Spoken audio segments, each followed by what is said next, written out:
Politique à l'Assemblée, les motions de censure se suivent mais ne se ressemblent pas. Deux motions vont être déposées par la France insoumise. Elles sont débattues cet après-midi.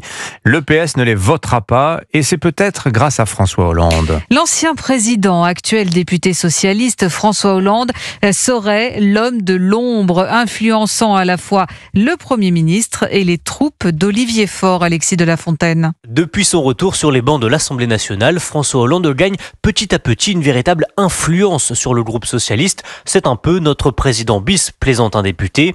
Si l'ancien chef de l'État travaille dans l'ombre, son importance éclate au grand jour avec cette non-censure, car il plaide depuis le début pour un accord avec François Bayrou.